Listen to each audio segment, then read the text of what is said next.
Hello my dear students, welcome back to another video. आज हम अर्धवार्षिक परीक्षा 2026 कक्षा 8 विज्ञान का विषय के पेपर को देखेंगे कि किस तरीके से एग्जामिनर आपसे क्वेश्चन पूछता है, कितने समय का होता है, कितने नंबर का होता है और किस तरीके से क्वेश्चंस पूछे जाते हैं। सभी क्वेश्चंस बहुत बहुत इंपॉर्टेंट है। एक भी पॉइंट, एक भी क्वेश्चन आपको स्किप नहीं करना है। सारे क्वेश्चंस को आपको देखना है कि किस तरीके से पूछे गए। सारे क्वेश्चन बहुत इंपॉर्टेंट है, इसलिए वीडियो को एंड तक देखना है। ठीक है, कोई भी डाउट हो तो आप कमेंट सेक्शन में पूछ सकते हैं। साथ ही अगर आप इस चैनल पे नए हैं तो इस चैनल को सब्सक्राइब कर लीजिए, इस वीडियो को लाइक कर दीजिए और अपने दोस्तों के साथ जरूर से जरूर शेयर कर दीजिए। ठीक है, तो कुछ इस तरीके से आपका पेपर होता है और 2.5 घंटे का पेपर होता है। 50 नंबर का ये होता है। पहले आपको निर्देश दिए गए होते हैं कि आपको जो क्वेश्चंस हैं वो किस तरीके से अटेम्प्ट करने हैं। उसके बाद खंड अ आता है जिसमें आपको बहुविकल्पीय प्रश्न दिए गए होते हैं, जिसमें 4 ऑप्शंस होते हैं, एक सही होता है और वही आपको अपनी आंसर शीट में मेंशन करना होता है। पहला है गेहूं में रसट नामक रोग का कारक क्या होता है? जीवाणु, विषाणु, शैवाल और कवक। तो इसका सही आंसर हो जाएगा कवक। अगला है निम्न में से कौन सा जैव ईंधन है, यानी जैव ईंधन आपको बताना है इनमें से कौन सा है। तो कोयला, प्राकृतिक गैस, पेट्रोलियम कौन सा है? तो ये सारे ही जैव ईंधन है। ठीक है, अगला क्वेश्चन है भारतीय विशाल गिलहरी का नाम क्या है? तो उसका नाम है रतन। ठीक है, रतन उसका नाम है। मानव में मादा युग्म क्या कहलाता है? तो अंडाणु कहलाता है। निम्न में से नर हार्मोन क्या होता है? तो वो होता है टेस्टोस्टेरोन। टेस्टोस्टेरोन होता है। अगला है बल का मात्रक क्या होता है? तो वो होता है न्यूटन। ठीक है, क्या होता है? न्यूटन। इसका ए आंसर हो जाएगा। मानव में ध्वनि उत्पन्न कहाँ से होती है? तो ध्वनि उत्पन्न होती है कंठ से। आपके गले से ही तो शब्द ध्वनि आती है, तो इसका सही आंसर हो जाएगा कंठ। तो इसके 7 सवाल थे बहुविकल्पीय और आपको इनके सही आंसर बताने थे और अपनी आंसर शीट में लिखने थे। अगला जो खंड है वो खंड बी है, जिसमें 6 प्रश्न है। एक प्रश्न 1 नंबर का है और रिक्त स्थान वाला ये। ठीक है, तो पहला है एक स्थान पर एक ही प्रकार की बड़ी मात्रा में उगाए गए पौधों को क्या कहते हैं? यानी एक ही जगह पर जब बहुत सारे पौधे, एक ही प्रकार के बहुत सारी पौधे उगाए जाते हैं तो उसको कहते हैं फसल। जैसे एक खेत है और उसमें बहुत सारी जैसे जौ बो दिया, बाजरा बो दिया, तो एक ही प्रकार की फसल है तो इसको हम कहते हैं फसल। आगे बढ़ते हैं अगले क्वेश्चन की तरफ। संसाधन जो प्रकृति द्वारा उपलब्ध कराए जाते हैं डैश संसाधन होते हैं। ऐसे कौन से जो संसाधन हमें प्रकृति देती है उसको ऑफकोर्स जब प्रकृति देती है तो हम उनको क्या बोलेंगे? प्राकृतिक संसाधन। क्या बोलेंगे? प्राकृतिक संसाधन। अगले क्वेश्चन की तरफ जब बढ़ते हैं, हाइड्रा में डैश द्वारा जनन होता है। हाइड्रा में किसके द्वारा जनन होता है? तो ये होता है मुकुलन, जो कि बर्डिंग कहते हैं, जिसको आप बर्डिंग लिख देंगे। अगर ये नहीं आता है समझ में तो भी सही हो जाएगा। ये किस तरीके से होता है? ये एक तरीके का, इस तरीके का पौधा उगता है, फिर इसमें से कहीं से उगता है, फिर कहीं से उगता है, फिर इस तरीके से ये कहीं से भी उगने लग जाता है, तो ये होता है बडिंग। ठीक है, अगला है दूध में पानी निकालते समय दूध से डैश पड़ता है, कि मतलब हमें जब दूध से पानी अलग करना होता है तो हम क्या करते हैं? तो हम उसको मथते हैं। उसका क्या करना होता है? मंथन करना पड़ता है। इसमें आप लिखेंगे मंथन। ठीक है, कोई कोई बिलोना कहते हैं, कोई कुछ कहता है अपनी अपनी भाषा में, जब हम क्रीम अलग करते हैं दूध से तब। अगला प्रश्न है पेट्रोलियम संरक्षण अनुसंधान संघ डैश में है। कहाँ पर है पेट्रोलियम अनुसंधान संरक्षण संघ? तो ये है 12वीं का, यहाँ लिख रही हूँ PCRA में, भारत, नई दिल्ली। ठीक है, इसका आंसर ये हो जाएगा। अगला क्वेश्चन है डैश ईंधन समाप्त होने वाले संसाधन है, यानी कौन से जो ईंधन है वो समाप्त होने वाले संसाधन है? तो इसका आंसर हो जाएगा जीवाश्म। इसके उदाहरण क्या हो जाएंगे? जैसे कि कोयला, पेट्रोलियम, प्राकृतिक गैस, ये सारे जीवाश्म जो है अगर हम इनका लगातार उपयोग करेंगे तो ये समाप्त हो जाएंगे और दोबारा कई सालों में ये मिलते हैं और अगली पीढ़ी के लिए नहीं भी बच सकते अगर हम इसे अंधाधुंध उपयोग करेंगे तो। ठीक है, अगले क्वेश्चन की तरफ बढ़ते हैं। तो यहाँ पर आपको 6 प्रश्न दिए गए थे रिक्त स्थान वाले। अब अगले क्वेश्चन में आपको मैच द फॉलोइंग, यानी मैच जो आपको एक तरफ दिया हो गया और दूसरी तरफ ये दिया गया, आपको इसमें मैच करना है। तो इसको आप कैसे करेंगे? पहला है कल्टीवेटर। कल्टीवेटर जो होता है जुताई के लिए काम आने वाला एक यंत्र होता है। ठीक है, अगला है यूरेनिया। तो ये होता है उर्वरता में मदद करता है, फर्टिलाइजर करने में। फिर आता है कोलतार। कोलतार एक काला गड़ा द्रव्य होता है। फिर आता है सूखा। सूखा होता है जब वर्षा दर कम हो जाती है, जहाँ वर्षा की दर कम हो जाती है, पानी कम हो जाता है, वहाँ सूखा पड़ जाता है। अगला है अंडाणु। अंडाणु जो होते हैं एक कोशिका, जिसमें एक कोशिका होती है। ठीक है, और गर्भ विकसित भ्रूण को कहते हैं। ठीक है, ये आपका मैच द फॉलोइंग हो गया। अब अगला क्वेश्चन है टिक द करेक्ट आंसर, यानी सही और गलत, जो सही है उसके आगे राइट, जो गलत है उसके आगे क्रॉस आपको लगाना है। ठीक है, शुरू करते हैं।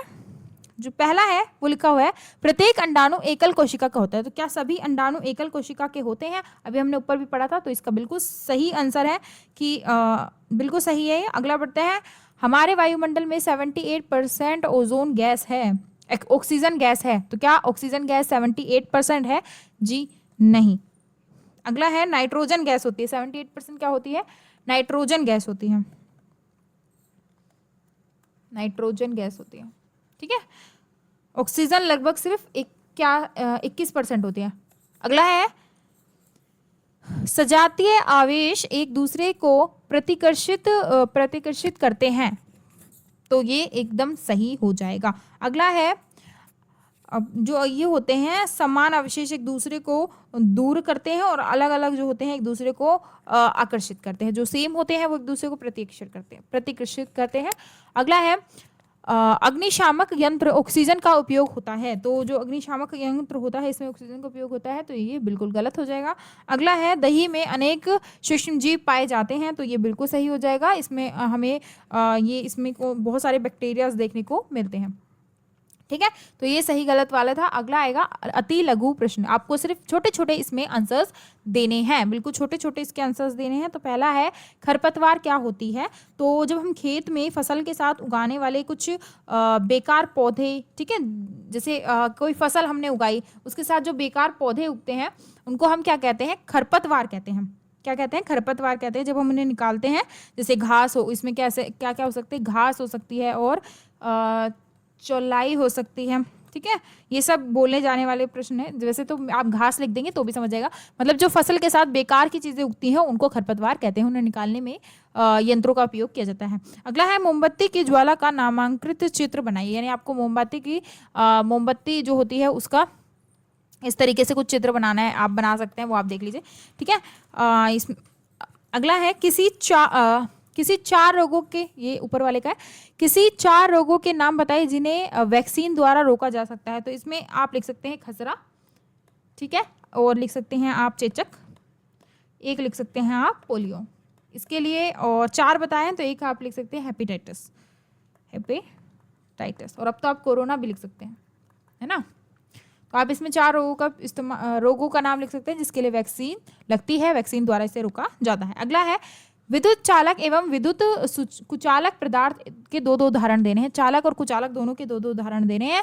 तो चालक के आप दे सकते हैं लोहा और तांबा। ठीक है, और इसको थोड़ा सा नीचे कर देती हूँ।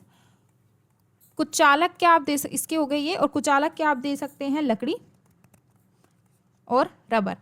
क्या होता है ये चालक? जिसमें जो आपकी विद्युत है वो प्रवाह करती है, बह सकती है, जिससे जैसे लोहा है, तांबा, ये जल्दी करंट पकड़ लेते हैं। और कुचालक जिसमें ये नहीं बहती है, जैसे लकड़ी में ये नहीं बहती है, रबर हो गया। ठीक है, तो वो आपको 2 उदाहरण इसमें लिखना है। बहुत अति लघु क्वेश्चन है, आपको इसमें ज्यादा आंसर नहीं लिखना है। सर्दियों में स्वेटर उतारते समय चट चट की ध्वनि सुनाई देती है। आप देखते हैं कि आपके हाथों से कभी सुनाई दी हो, तो वो क्यों होता है? तो ये होता है सर्दी में जो हमारे स्वेटर पर एक स्टैटिक इलेक्ट्रिसिटी बन जाती है, यानी स्थैतिक विद्युत आ जाती है, उससे उत्पन्न हो जाती है, और जो ये करंट है वो विद्युत उत्पन्न हो जाती है। इसकी वजह से ऐसा आवाज़ आती है। हमारे जो सर्दियों में ऐसा विद्युत उत्पन्न होती है, इसकी वजह से ऐसा होता है।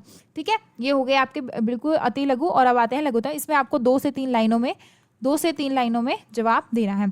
खाद में उर्वरक के किन्हीं 3 उत्तर लिखे। खाद और उर्वरक के 2 आपको इसमें क्या 3 अंतर लिखने हैं। तो जो खाद होती है प्राकृतिक पदार्थ होता है, एक ये लिख सकते हैं, और उर्वरक होता है ये एक रासायनिक लवण होता है। एक तो आप लिख सकते हैं ये प्राकृतिक होती है खाद, और इसमें क्या लिख सकते हैं ये मतलब इसमें बहुत सारे हार्मोन्स, बहुत सारी चीज़ें आपको मिलती हैं मिट्टी में प्राकृतिक रूप से। ठीक है, बहुत अधिक मात्रा में हानिकारक ये नहीं होती है। और इसमें आप लिख सकते हैं उर्वरक में कि ये रासायनिक लवणों द्वारा बनती है, कारखानों में बनती है। ठीक है, इसमें मिट्टी को बंजर बना दिया जाता है, ज़्यादा इस्तेमाल करते हैं। तो ठीक है, अगला है 25।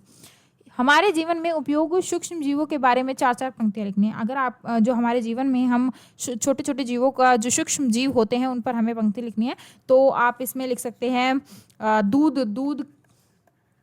जब फट जाता है, या फिर दूध का जब हम जामन डालते हैं तो उससे क्या होता है, दही जम जाती है, उसमें हम क्या डालते हैं, लैक्टोबैसिलस बैक्टीरिया आ जाता है, तब वो दही जमती है। ऐसे आप ब्रेड के बारे में लिखते हैं, उसमें जो फंगस लग जाती है उसमें, या फिर केक कैसे जो होता है एक लिक्विड में फिर वो फूलता है, उसके बारे में आप लिख सकते हैं। ठीक है, अगला प्रश्न नंबर 26, यदि विद्युत उपकरण में आग लग जाए तो उसे बुझाने के लिए पानी का उपयोग क्यों नहीं करना चाहिए। यानी जब बिजली के किसी उपकरण में आग लग जाती है तो हम उसके लिए पानी से उसे क्यों नहीं बुझाते, क्योंकि जो पानी है वो आग को और ज़्यादा बढ़ा देगा। हम पानी का इस्तेमाल इसमें नहीं कर सकते। साधारण पानी जो होते हैं, नॉर्मल पानी जो होता है, वो करंट का, विद्युत का जो होता है सुचालक होता है, विद्युत का क्या होता है, सुचालक होता है, जो और ज़्यादा जो है आग प्रज्वलित करता है। ठीक है, इसमें आपको थोड़ा सा बड़ा आंसर लिखना है। अगला है किशोरावस्था में होने वाली प्रमुख शारीरिक क्रियाओं के बारे में आपको लिखना है कि जैसे लंबाई बढ़ती है। ठीक है, और आप क्या लिख सकते हैं इसमें कि आकार में वृद्धि होती है, स्वर बदलता है, लड़कों का जो स्वर है थोड़ा सा भारी होने लगता है, और लड़कियों का जो स्वर है वो थोड़ा सा पतला होने लगता है, त्वचा में परिवर्तन देखने को मिलता है, और जनन अंगों में भी आप इसमें परिवर्तन देख सकते हैं। ठीक है, अगला क्वेश्चन में आपको लिखना है मानव नेत्र का नामांकित संरचना में चित्र, यानी आपको जो आँख होती है मानव की उसके बारे में बताना है। पहले कॉर्निया होता है, फिर आइनिस होता है, फिर पुतली होता है, ऐसे आपको आँख का ऐसा चित्र बनेगा, उसको बताना है आपको। ठीक है, इस तरीके से, मतलब इस तरीके से कुछ बनेगा, वो आप बना लेना। ठीक है, इससे और बस मानव कर्ण की सटीक व्याख्या कीजिए और ध्वनि प्रदूषण को बचाव का उपाय लिखिए। या देखिए 2 क्वेश्चन है, या तो आप आंख का चित्र बना दीजिए, ठीक है, या फिर आप जो मानव कर्ण होते हैं उस पे सचेत होते हैं, ध्वनि प्रदूषण से बचाव के कुछ उपाय आप इसमें लिख सकते हैं। यहाँ पर आपके जो पेपर है कुछ इस तरीके से आने वाला है, सभी क्वेश्चन डन हो चुके हैं। आगे भी हम ऐसे ही इंपॉर्टेंट जो आपके पेपर्स होंगे उन्हें लाते रहेंगे, आप प्रैक्टिस करते रहिए। ठीक है, और जितने ज़्यादा क्वेश्चंस की आप प्रैक्टिस करेंगे उतना अच्छा आप एग्जाम में प्रिपेयर कर पाएंगे, ठीक, एग्जाम में प्रेजेंट कर पाएंगे। ठीक है, मिलते हैं नेक्स्ट वीडियो में, तब तक के लिए बाय बाय।